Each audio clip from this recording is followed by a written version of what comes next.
Hey, what's up? This is your girl Diamond, and I am so excited to share this conversation, to have this conversation, and to share this conversation with my audience on YouTube and on Marsha's Plate. Um, I have the amazing Kimberly Foster here. She is the creator and CEO of For Harriet, which is like a Black feminist online community that celebrates the fullness of womanhood. It features creative works that are meant to move critical conversations that we are having in our culture currently today. And I just think she is a brilliant mind. And I wanted to have her on the show just to share her brilliance with y'all. So welcome, Kim. Thank you. Thanks for having me. So I met you, I think it was, well, of course I met you online long time ago, but in person, I went to one of your Black girl gathering. Do you remember when you used to do that? You don't do it anymore. No, too much work. It's not enough payoff for the amount of work it is, but it was fun while it lasted. Yes, it was super, super fun. And I came early and I helped the crew that was there before you showed up set up. And it just was so fun. I was like, ooh, this is a great idea. And I just wanted to be a part of it. And meeting you in person, you are exactly the same person. You were cool. You were, you just cultivated just a space of Black women coming together, talking about our shit. And I fucking loved it. It was amazing. It just solidified my love for you even more. So, Oh, great. That's good to hear. Sometimes I'll be worried, like, am I the same person offline? Sure. Yeah, okay, it's good. Okay, I was on it that day. I'm thank you for coming. so start off light. What is some of what? How did you start transitioning from a blog space to a YouTube space? So we've been on YouTube for about the same amount of years. Well, I don't know. I started in 2008. When did you start on YouTube? Not in 2008, not on YouTube. I started the blog in 2010. Yes. And I wasn't doing videos back then. Yeah. So how did you transition from blogging to YouTubing? So blogging was a big thing for a while. And when I first started For Harriet, I had no desire to be the face of the brand. I wanted it just to be about allowing other women the opportunity to share their experiences and share their thoughts, and that I would just be the curator, the editor. And also because I was really young, I knew that I didn't know anything. I mean, I was 21 when I started For Harriet. I was just like, who wants to hear from me? Like, I don't know shit. And I didn't know shit. Like, that was the right choice. And so I edited the blog for a while and loved it. And then gradually I started writing, and I also think that it was because people were always like, who owns this? Like, do white people own this? Because, whenever you start talking about feminist stuff, like, how tends to be like, what? This is the white man. And so I was like, okay, so I maybe need to be out a little bit more. And so increasingly I started writing, and then I saw people doing videos. And so it's like, oh, maybe I could do like a video or two. And so I started doing videos and just posting them on Facebook because we had a really large Facebook page at the time. And then those videos started to pick up traction. And I was like, okay, well, maybe I'll keep doing videos. But really what really made me transition was my nieces are now 7. And hanging out with them, I realized maybe like 4 years ago, like how big YouTube was. Like, obviously I watched YouTubers like the beauty YouTubers and a couple of other YouTubers like lifestyle Black women YouTubers here and there. But I don't know if I really had a good sense of how big it was, and honestly, how good of a business that it could be. And so I started to like, who are these people that they're watching? And then I read one article about, one of those little kids that do the toy videos. Yeah. And they make millions and millions of dollars. And I was like, wait a second. And then I started researching other people in different niches who are doing stuff on YouTube. And I was like, oh, like this is a thing. Like, they're really building out like media companies on YouTube, like creating videos. And so by that time, the blog business had, it just kind of, it had kind of imploded. Like we saw, people don't really do blogs the way that they used to, like in the blog heyday. And so it's like, okay, so this is a way to continue the work of For Harriet, to continue the work of having these conversations that are rooted in Black feminist politics, but just deliver it a different way. And instead of hiding the way that I did when I was 21, I was like, okay, I'll be the face. Like I can do this. I did, lots of, speaking and debate and whatever as a kid. I was like, I can do this. Like I can be good at it. And so I just decided to just make the transition and put everything into the video side of it, probably about 3 years ago, maybe. And then it really picked up like 18 months to 2 years ago. And then over the past year, it's been like explosive growth. I remember, so because I started in 2008, and for me, it was like a journal. And because most of the trans people online on the YouTube space were really just documenting their transition. They were documenting, I've been on testosterone for this long. I've been on estrogen for this long. I did this surgery. This is my recovery. It was really, really based in physical. But I transitioned maybe 10 years before that. So all that stuff I had already done, so I couldn't bring that to the table in the YouTube space. So what I started talking about was just my experiences as a Black trans woman, like experiences with love and jobs and blah, blah, blah, blah. And for some reason, it kind of not picked up like you, of course, but it picked up in a just a different way. And I literally started to be able to live off the money that I was making from YouTube in its heyday, where I was like, oh my God, and I'm getting a nice check from this because if I continue to do it. And so even though I was a very, very small niche of conversation, but also they didn't have the rules around the algorithm that they have now. For some reason, were you here when the shift happened in the algorithm? No. So I started like really, really focusing on YouTube after that. But I will tell you that I say this all the time, that I am afraid of algorithms. That's one of the reasons why I've set up my business the way that I have, so that I don't really, because I know that, because I experienced this with Facebook, like during the blog days, like one day the Facebook algorithm was doing great for the blog and like everybody was seeing the links. And then the next day, like nobody was seeing the links. Yeah. And so I get it. And I know YouTube has done the same thing for a lot of people. Yes. It was horrible. I went from making over 1,000 to like 300. And it was because of my content is deemed not for kids. My content is deemed almost not advertisable. So every video, no matter if I'm talking about, I could be talking about, just because I'm a trans Black woman talking, it is deemed, if I put trans Black experience at work, because of that, it's controversial, so they can't put ads on it. So it totally changes what I can put ads on. So it totally change what my experience on YouTube. So I had to transition in the sense of how you transition from the blogs, in the sense of how like Nicole, bitch, you transition to something else, just stuff like that. You gotta be flexible. Yeah, so I transitioned to podcasting. And it became more of a community-based support. Of course, like you, because I watch your stuff. You said you get more money from Patreon. It's the same. Way more money. Way more money. And so I really wanted to talk about how you navigated that space. What is this new place that you're in it being explosive? What's the most exciting thing about it? I'm most excited about the fact that I have, I had some real bad, I was doing bad financially for a minute, right?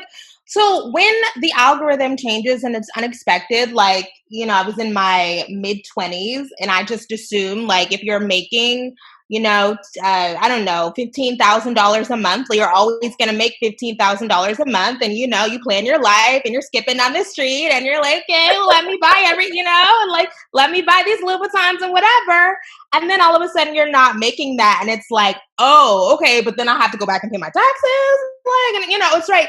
So, when I decided to make the transition and switch up the business stuff, I really did it with had it in the forefront of my mind that, now I'm in my 30s, like shit is real, right? Like I need to like really be thinking about not just am I just going to be able to buy shit today, but am I going to be able to live like a stable life in next year, like in 5 years? And so I feel the best about the fact that I'm not living month to month, that I am able to have some stuff in the savings and able to have other kinds of investments, but also able to pay the people who work with me a fair wage. Like that makes me the most excited, that I can have complete control of my time, that I have complete editorial control. Nobody tells me what can go up and what has to come out, but also that I can make a good living.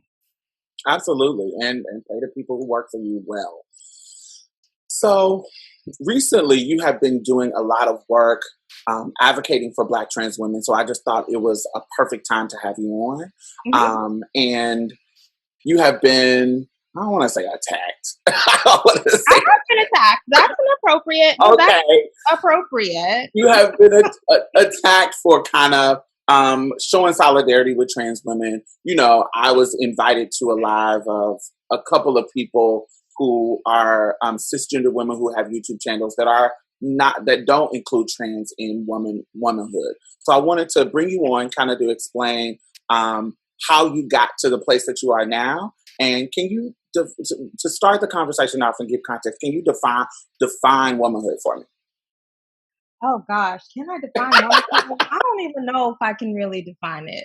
I'm not sure. I think my definition of womanhood is changing from day to day, but I think that there's a set of experiences around like gender-based oppression, right? People who are viewed as women, people who believe themselves to be women, move through the world in a way where we are expected to be subordinate, where we are treated as second-class citizens, where our bodies are treated as public property, where we are minimized and neglected and abused, and we can come together around that stuff. It's not necessarily for me about genitalia. It's not necessarily about menstruation or ovaries or all of that, but it is about the way that we all have to navigate the world, experiencing similar sorts of marginalization. Because that was what you just said is something that I hear are reoccurring in these I call them turfs, in these turf kind of conversations, which is trans exclusionary Radical feminism. radical feminism. In my mind, they always bring up babies and menstruation and being the gatekeepers of life. It oscillates between this really strict, logical, biological thing to this spiritual, we're the magic that brings every human into the earth. It's a whole thing, it's amazing. It's a special thing. But when we're talking about, for me, when we're talking about not inclusion and who's included, who's not included in womanhood, you kind of reinforce this thing that harms our particular community. So I want to ask you, why do you think it's important for cis women to think expansively about those parameters of womanhood? What's the benefit? I think as a Black cisgender woman, I think it is because I understand the way that a very narrow definition of womanhood that is often created to center white cisgender, really upper class women harms me. So it is useful for me as a cisgender woman who can never embody this like delicate, like dainty ideal, because that is fundamentally rooted in a white supremacist ethic. It is useful for me to say, okay, no, actually, let's just tear all of that down. Let's allow everybody to come into the fold so that no matter how we show up, right? If you show up in a body that looks like Serena Williams, if you show up as a Laverne Cox, if you show up as a Kimberly, that we can all have a seat at the table, that we can all say that we are deserving of protection, that we are deserving of support, that we're deserving of community. I just think that it is useful for us to understand that the history of those constructions trans. Right. Like for, I say this all the freaking time, and I don't know, maybe I'm not saying it right, but it's like it. I understand that I am worthy of care just because of the way that I show up, right? I don't have to have a baby to be worthy of care. I'm not going to be less worthy of care and protection in community if I stop menstruating, if my ovaries are removed, or what. Like, I just think that it's useful for us to understand that narrow stuff means that there are always going to be large swaths of us who are going to be outside of that. And if you subscribe to like this narrow idea of womanhood, it allows the definition of womanhood to be arbitrary. So it means that like in whatever space that you occupy, somebody can be like, no. Like, okay, so yeah, you are a woman in this space, but in this space, sorry, you don't fit. Or, okay, yeah, like in this era, you're a woman, but actually in this era, you're not. I just think it's just useful for us to just think broader. It's funny when I think of what it harkens back to, and what you said, just what it reminds me of is the story in 1866 of Frances Thomas, the trans woman who was roommates with a cisgender woman. And in that time, it was freshly out of slavery, of course, since it was 1866, and they were in Memphis. And women, trans women, people were really being free to be who they were, and they were a part of the community, and everybody was in this economic system that was trying to come up out of slavery. And so brothels were popping. And when we talk about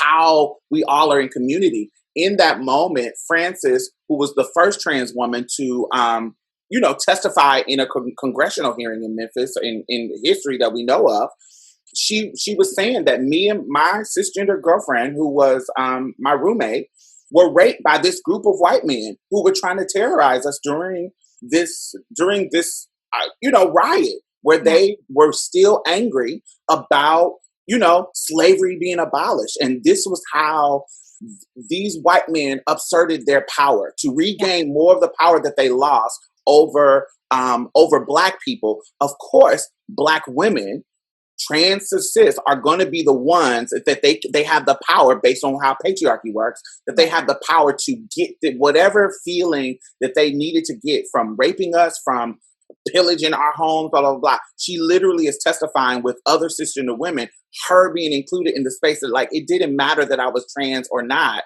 Right. They raped us all.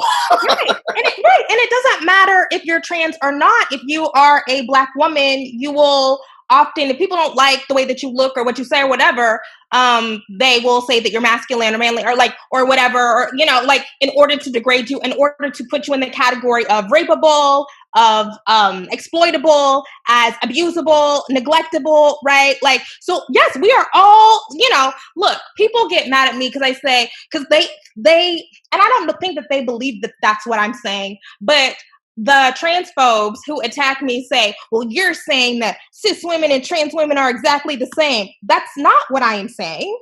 I'm saying that our experiences are similar enough that it makes sense for us to unite, right? The same way that as a class privileged Black woman, I don't have the exact same experience as a poor Black woman. But that doesn't mean that I'm not going to invite the poor Black, like our experiences are similar enough that I want to unite with you. I want to be in community with you because I understand that there is strength in communities. We are never, and a lot of these Black women, the transphobic Black women, be on that individualistic shit. And I'm like, okay, let's see where that's going to get you, right? Individualism does not work for us. Our strength is in collectivism. Our strength is in community.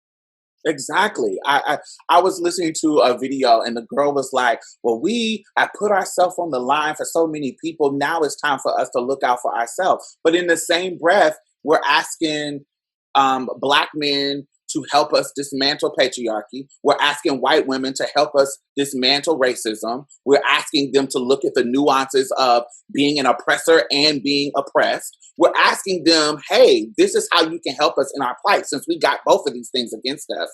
And so when I hear it doesn't really make sense for me to hear them talk about individualism, like we got to look out for ourselves, but at the same time do that. It just doesn't make sense.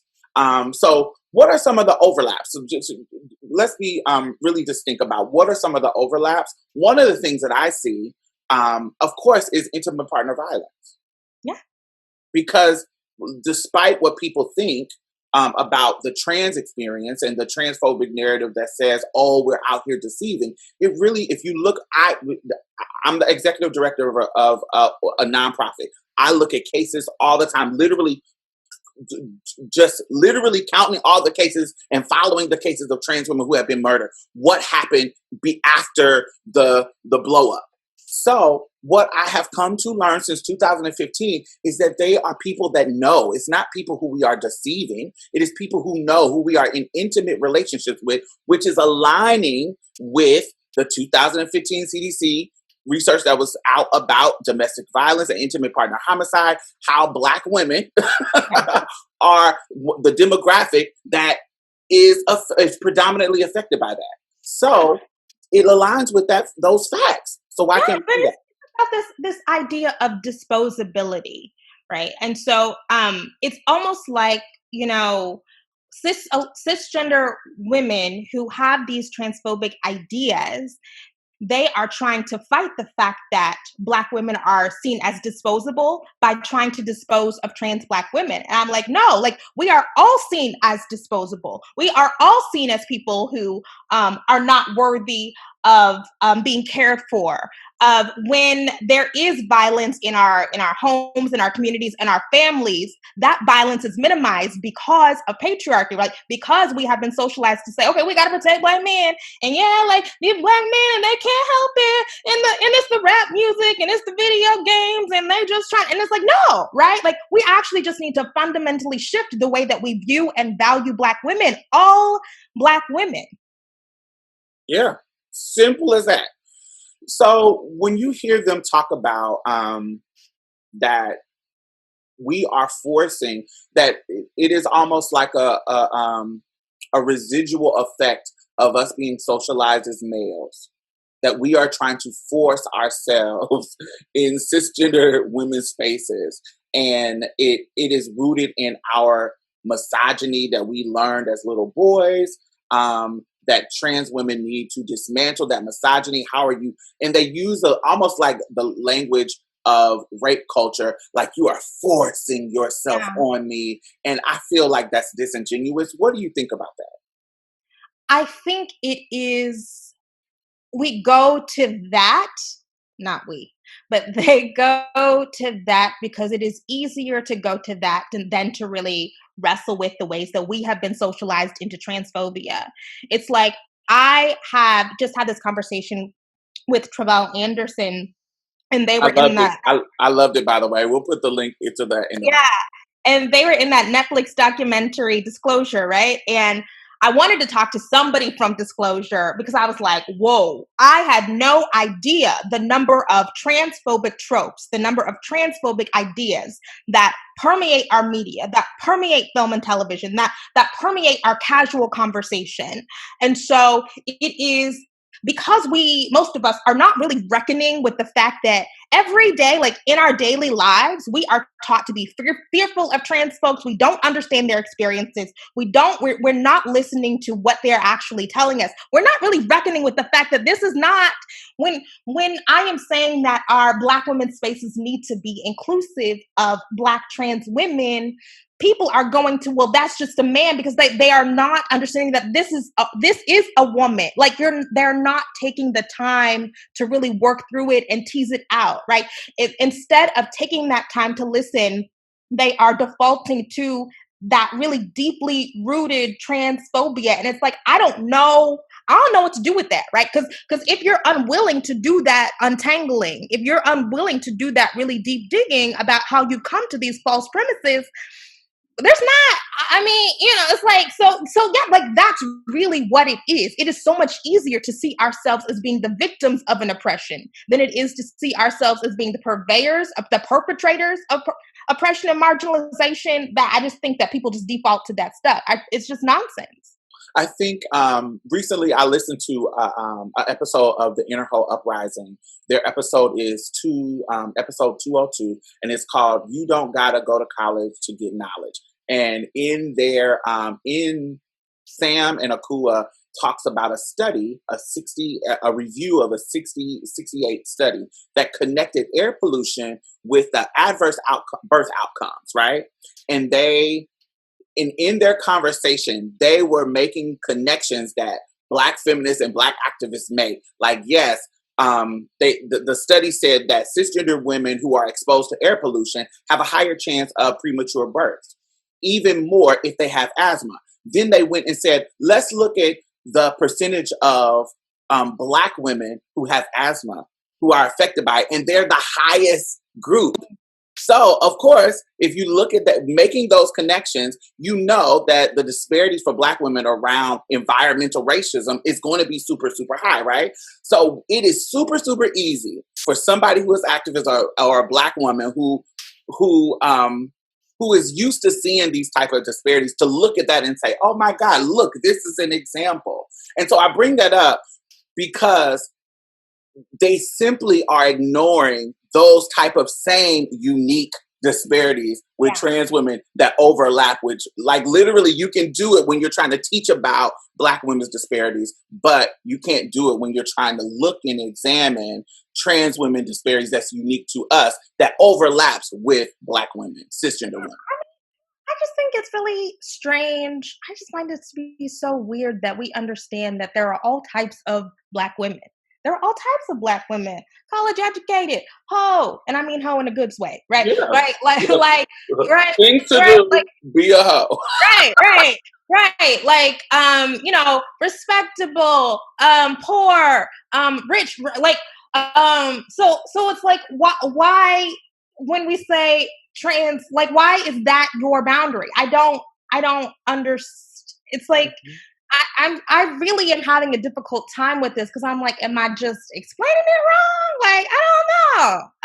I don't think it's that, right? It's just bigotry. Just bigotry, simple as that. Yeah. So let's talk about what I have called being cis woke.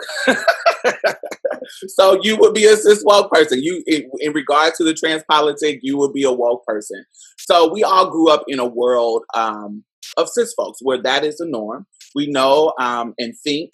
Kind of even trans folks kind of align ourselves with cis heteronormativity in a way.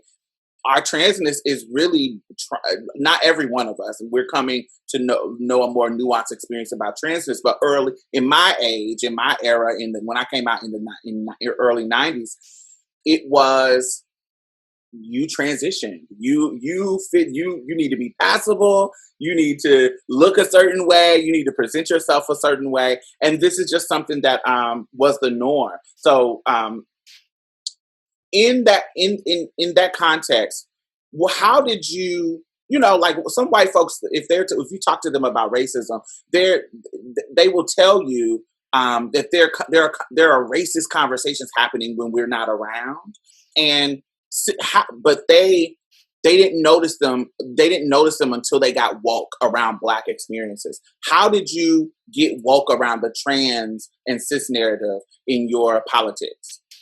Yeah, really social media. I can now reflect on my childhood and my adolescence and be like, oh yeah, there are definitely gender variant and trans people, gender non-conforming people in my life. Like, my mom had a cousin who was trans, right? But nobody talks about it. Like, there's no silence. Like, like, we just pretended like it wasn't a thing and like don't ask questions and like whatever. And it was like treated as a spectacle or whatever.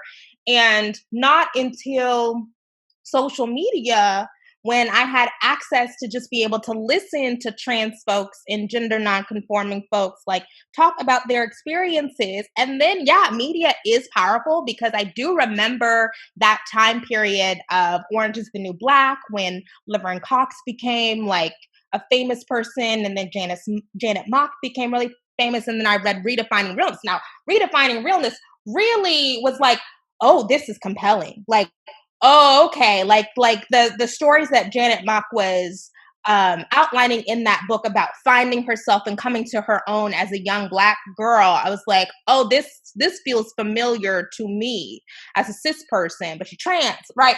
So I don't know. I just think that the internet has allowed me the opportunity to listen, you know, and not just be stuck in my, little kind of bubble. I'm from Oklahoma and Texas, so but yeah, it allowed me access to different narratives and to different voices that really was like, oh, I see it now. I remember a friend of mine, SB Brown. We were having, maybe in 2012. We were having a conversation. We were doing like a group where we were trying to. It was called Bridging the Gap Between Sisters, Cis and Trans, some stuff like that. And we were talking about the bathroom bill because that was a hot button topic. And she was like, I'm going to be honest in the conversation. When I was growing up, I was scared of trans people because of my fear of men, and because I was taught that trans people were still men. If I saw them in the bathroom with me, it was scary for me. It was scary. And then when we talk about the disclosure and the tropes that were presented in film and on that it's disgusting, you're throwing up, blah, blah, blah.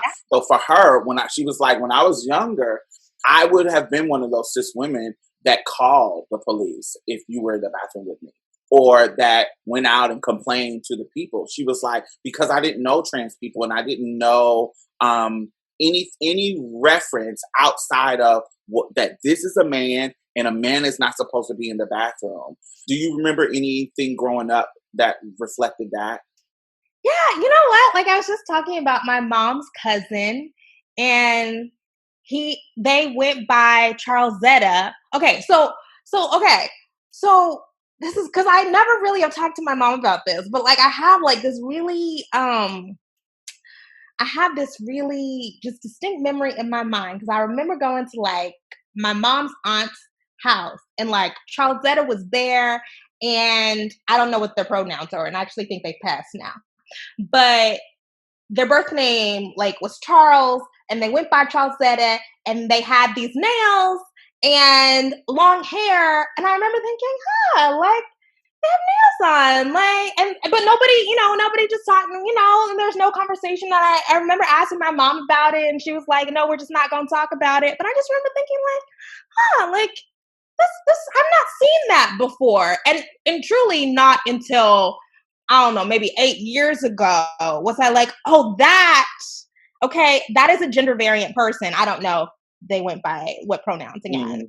But yeah, like there's definitely just different things where I'm like, because our default is the binary, when people exist outside of that or move outside of that, and I grew up real religious, like going to church like 3-4 times a week.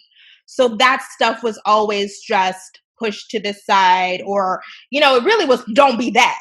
So, okay, so that person is here, we love Jesus, so we have to allow everybody in here, but just know that you can't be that, and we're not going to support that and whatever. So, I don't know. I just think it shows up, and then, you have that light bulb moment of, oh, that's fucked up.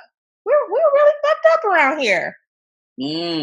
I remember going to church because I grew up in a Kojic church, went to Apostolic Pentecostal, those denominations where, the women were really, really oppressed. They had to wear jean skirts down to their ankles, et cetera, et cetera, et cetera. Yeah.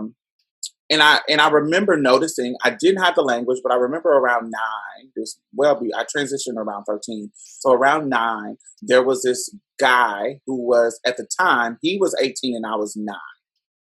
And he was navigating this space as a young man that was performing masculinity in the way that get praised. And of course, I was not. And he would get just privileges, like he would get to sit where he wanted to sit in church. When he would go to the cafeteria, the women, he was super, super cute. So the women would swoon over him. Older women would swoon over him, give him extra chicken on the church plates. And I would watch this, and I was attracted to him. like in at that time.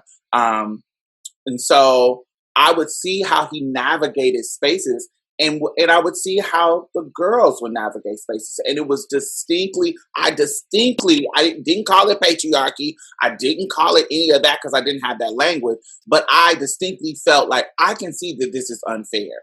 Like I remember a girl having her hair getting whooped by having her hair a certain way, getting whooped for being playing with us outside in the dirt. I remember her, but I also remember myself being shunned out of male spaces that he was allowed into because he performed masculinity in a certain way. It was, I remember them trying to send me to a camp about to masculinize me. Yeah. And I need to learn how to shoot. I need to learn how to fish. I need to learn how to. So they got me guns. Da da da da da. Da. But what was funny is because I come from Mississippi Black women, I already knew how to fish and I already knew how to shoot. And so if you're trying to masculinize me through this, you're not, because the women that I knew, this is how they navigated. Yes, that is the thing about these gender constructs, right? Like we're always shifting in and out of them, and we're always one foot in, one foot out. They become nonsensical when you really try to break it down or whatever. But I definitely I grew up in a very feminized household where I recognized early that you do get extra points for being a super super feminine girl. Like you do get people love, you're so cute and you're so pretty and your hair is so nice, and like I was always looking for that praise and whatever. So, and also I'll say a part of that is just like I just like that shit, but I recognize that the girls who did not want to do that, or who could not participate in those sorts of presentations, like they just got treated worse, right? And like unabashedly people treat girls who cannot be hyper feminine worse. Like it's like they deserve it, like they brought that shit on themselves. And I was just like, that don't make no sense. Like And that's true in the trans community. If you don't pass or you don't fit those ideal of beauties, whether it be colorism, whether you're dark skin, light skin, all those things that affect cis women and how they're treated. It's the same thing with transness, other than the uniqueness is passing. It's the same thing because I remember growing up with my friend and with me, my grandmother, who is transphobic as fuck, she would say to me, even though she wasn't accepting me, she was like, well, at least you look like something.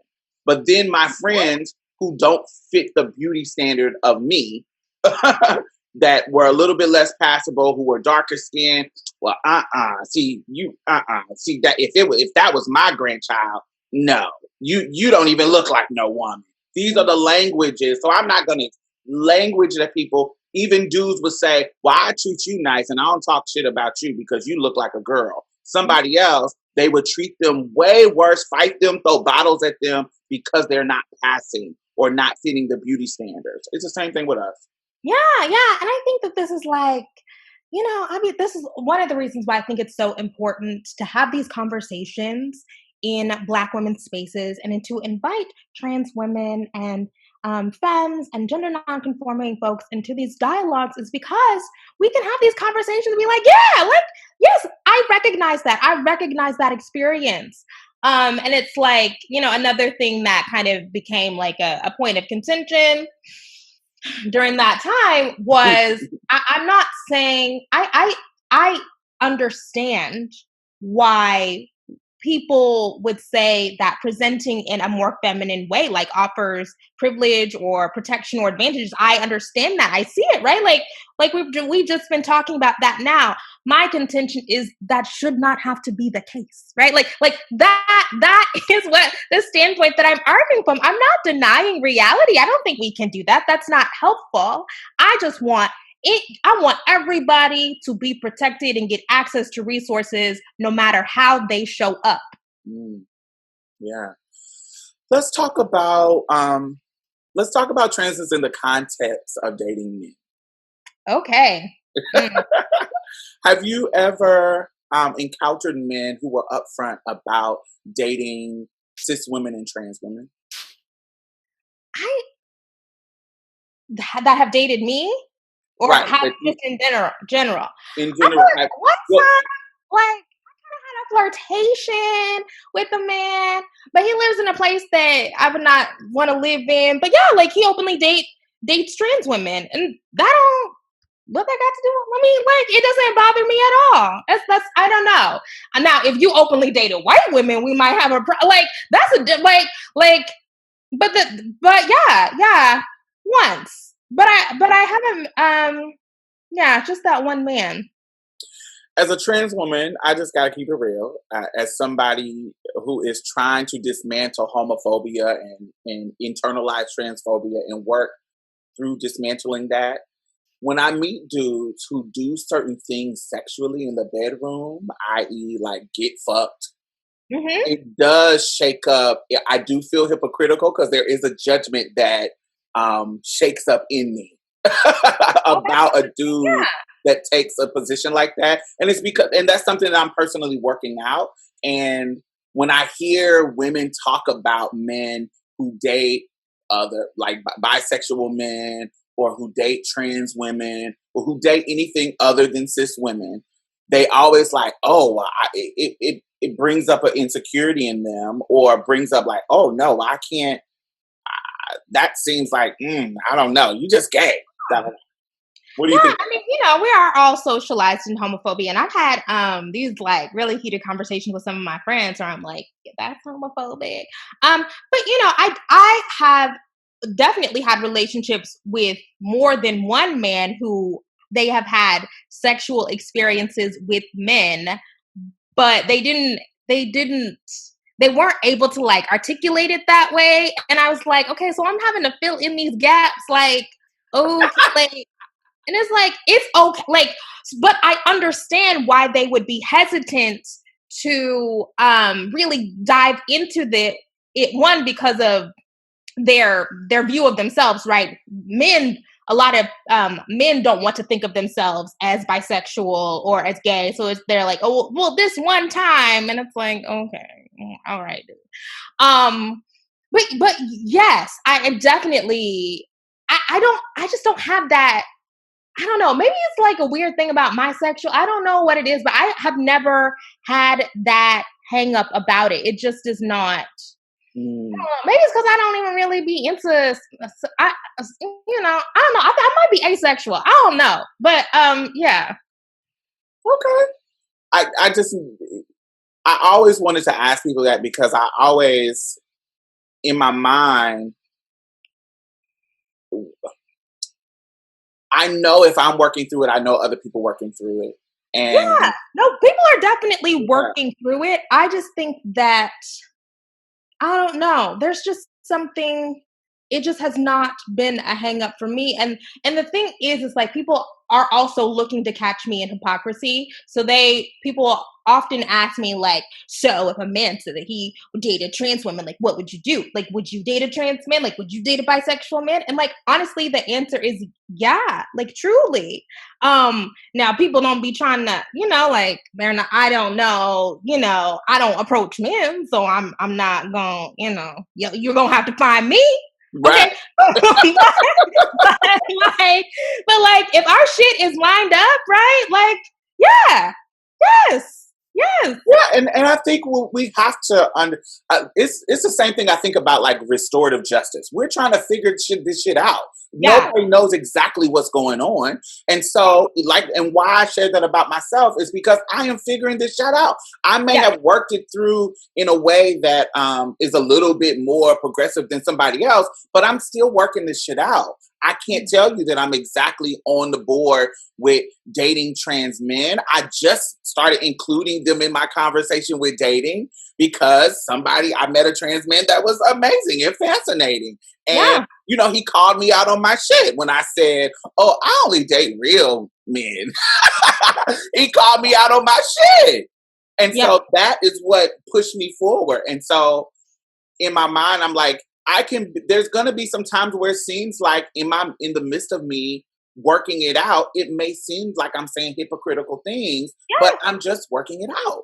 I mean, but you know that the gender sexuality stuff is not. I am hypocritical. That's not where I'm hypocritical. I'm hypocritical about some class stuff. I'm hypocritical about some education stuff. Like that's like where my real problematic stuff lies. Where I'm like, oh, like yeah.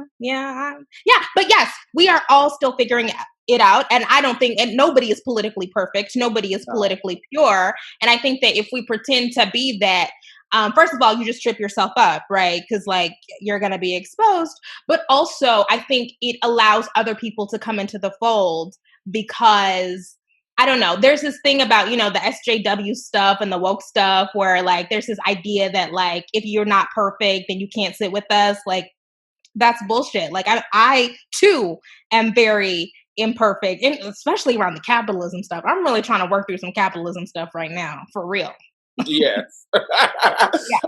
It pops up. We know that people are working through it because it pops up in our culture recently when we talk about Insecure and Molly dating that guy who told her that he had got his dick sucked in college. Yes. You remember that? You Mhm. remember, and recently in I May Destroy You, Michaela Cole, is that how you say her name? Mhm. Michaela Cole. When the white girl was he needed to reveal that he was, have you watched it? I have. Mhm. So when he needed to reveal that he was gay and he ended up having sex with her, um all these kind of nuances about it that has come up in our culture, and I see people having these weird but sometimes weird but sometimes good conversation around dismantling and talking about it openly. And I think that one of the things is having these kind of conversations helps us work through it out loud instead of being in secret, and particularly men who need the help around it. Because I think,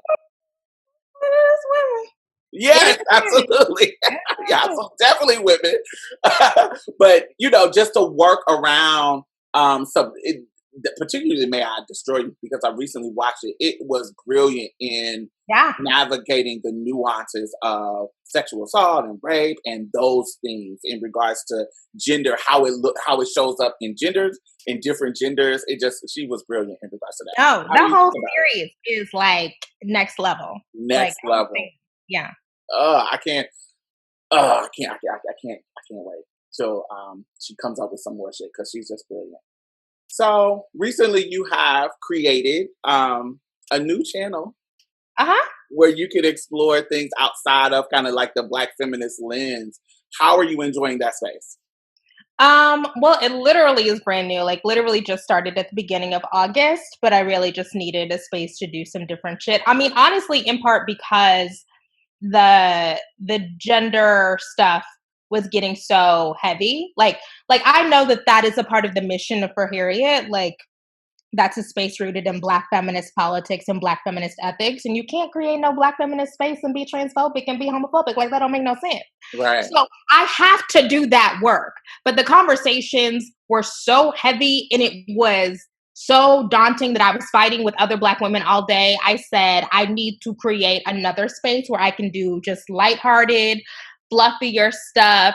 But also, like, those are my genuine interests. Like, I'm genuinely interested. I'm genuinely obsessed with reality TV. Like, that's Right. really. So I just wanted to create, like, you know, the other side of Kim can go over there, and it's been so great so far. And I'm having so much fun in planning the content and making it and recording it. It's great.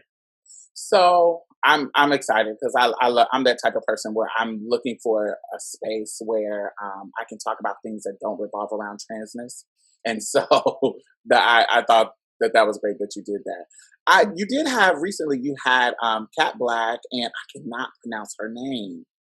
Lorraine Ailiff, I Lorraine think. Ailiff, yes, Ailiff? I think that's how you spell it.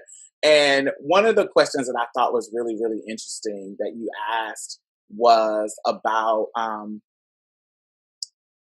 are there spaces that can be exclusive to either trans or cis spaces? And I actually disagreed with some of the things that the trans women said. I Mhm. am one of the people that think that sometimes you need to be around your own people and with similar experiences with unique experiences. And I wanted to know, and I think that there should be some spaces and room for cis women to say, I want this to be a cis women only space. I just think it should be room. I, I just think that it should be. Did you come from that conversation with around that particular question with a little bit more nuance around that?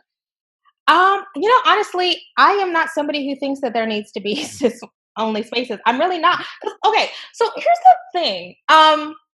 So I don't really understand the idea that if we invite trans women into a space that it means that we can't talk about menstruation, or it means that we can't talk about menopause or childbirth, or why can't you? Like, I don't get it. And it just seems like I'm just not seeing a reasoning for that is not rooted in these people are not actually women. Like, so if I could really get with cis women making the case, I don't want to be a part of that, because it just seems like a cover for these people are pretending and we're real. And it goes back to, it's like, okay, so in Black women's spaces, there are times when we talk about what do poor Black women need, right? And so women who are not poor, shut the fuck up. Okay, that's fine, right? There are times when we say, how can we support Black women who are sex workers? Black women who are not sex workers, shut the fuck up.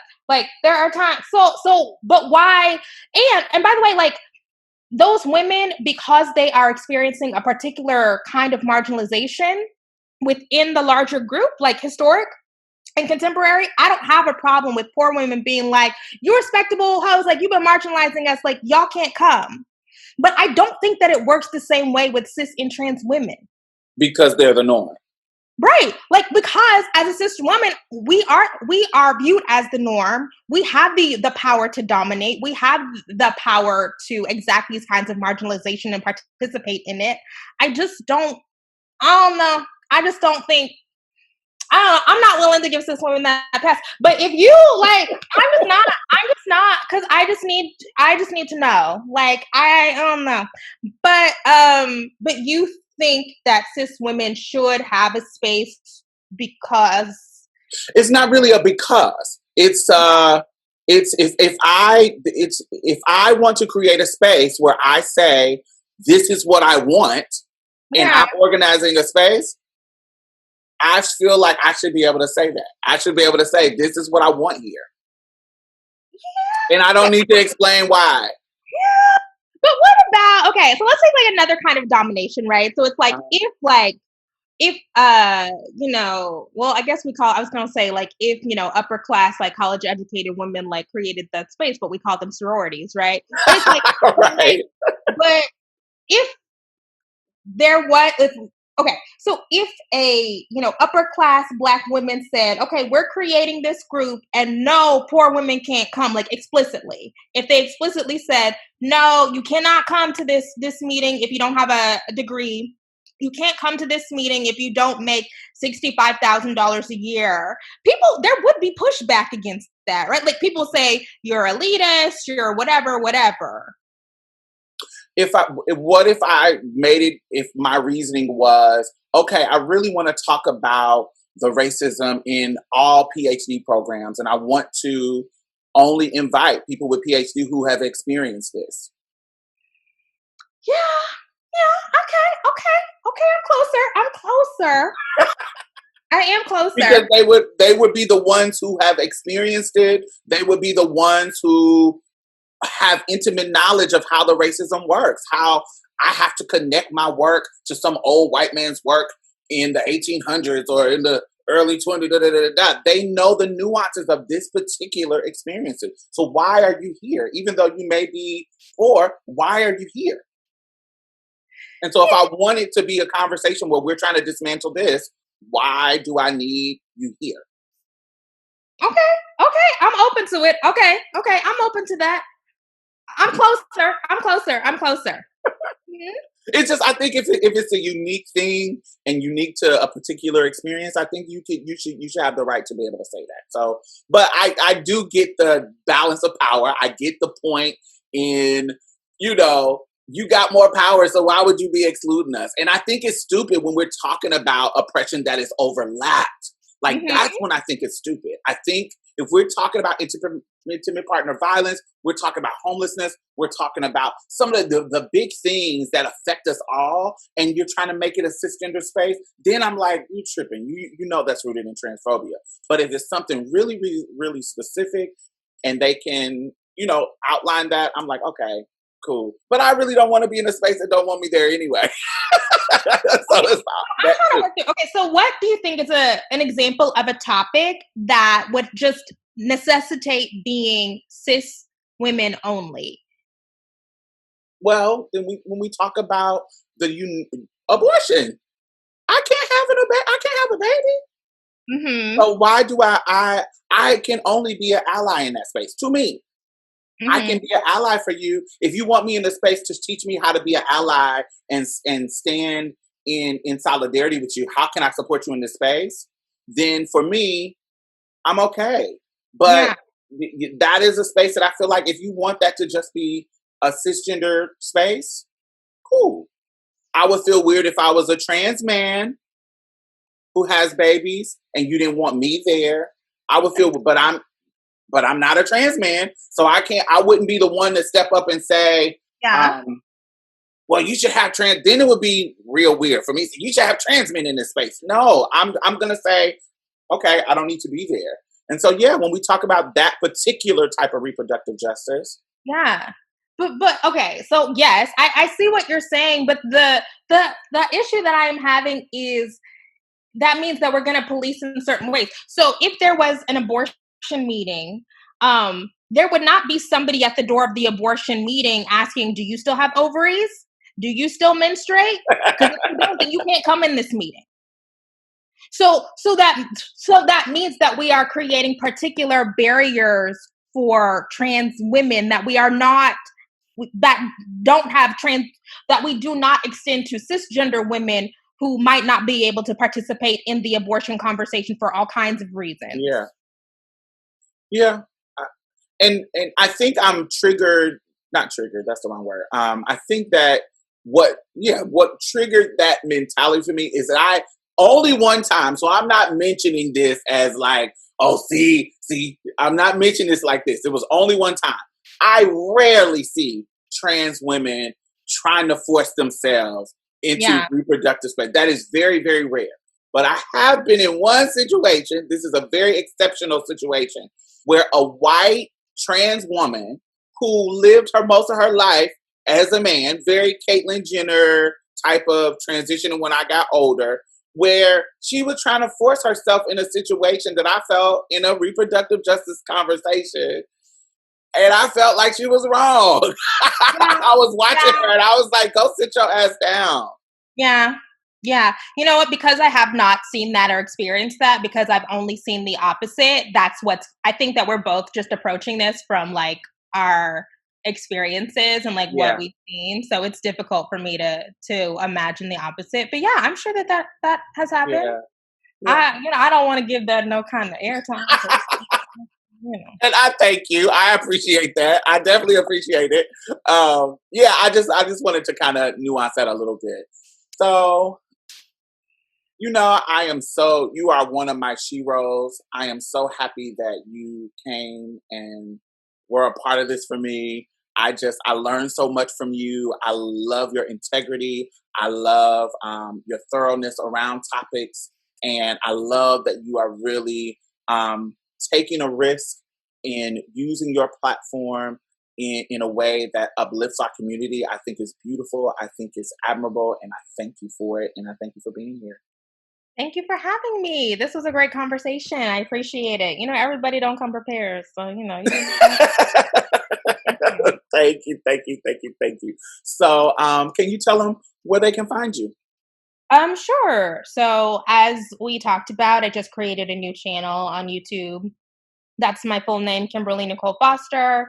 All of my social is Kimberly N, as in Nicole Foster. So Twitter, Instagram, whatever. And obviously, my life's work, my baby is For Harriet. That's the YouTube and Instagram and Twitter and all of that. So you can find me there. Some people be in my DMs. Sometimes I respond. Sometimes I don't, because a lot of people come trying to talk crazy. But if you do have a pressing inquiry, I am often on social media, so you can find me there. And I have all those links in the bottom. Thank you, Kim, for joining me, and you have a great day. Thank you. Have a good day.